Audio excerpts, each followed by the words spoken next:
করানো, chemical management আলাদা করে করা, এইরকম কিন্তু হচ্ছে না। কোনো রকমে গিয়ে কেটে একটা তাপ দিয়ে গলিয়ে আবার নতুন করে বানানো হচ্ছে। এটাকে রিসাইক্লিং শিল্প হিসেবে বলা যাচ্ছে না। আগামী 1 তারিখ থেকে 1 অক্টোবর থেকে আমরা ঢাকা কেন্দ্রিক শুরু করছি, কারণ কাজ করতে গিয়ে আমাদের কোথাও ভুল হতে পারে, কোথাও গ্যাপ থাকতে পারে, সেটা আমরা বুঝে নেব।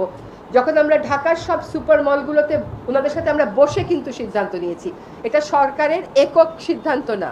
ওনারা সকলে সম্মত হয়েছেন যে 1 অক্টোবর থেকে কোনো সুপার শপিং মলে চেইন যেগুলোকে আমরা বলি, সেগুলোতে ওনারা আর পলিথিন ব্যাগ ব্যবহার করবেন না, প্রোপাইলিন ব্যাগ ব্যবহার করবেন না। সুপার শপিং মলগুলোর পাশাপাশি আমরা 1 নভেম্বর থেকে কাঁচা বাজারগুলোতেও আমাদের কার্যক্রম, তখন কিন্তু এনফোর্সমেন্ট কার্যক্রম হবে, আজকের মতো না আলাপ আলোচনার কার্যক্রম হবে না। হ্যাঁ, ওই কাজগুলো শুরু করব। এবং ওনারাও আমাদেরকে কথা দিয়েছেন, দোকান মালিক সমিতির সাথে আমাদের মিটিং হয়েছে, দোকান মালিক সমিতি আমাদেরকে কথা দিয়েছে যে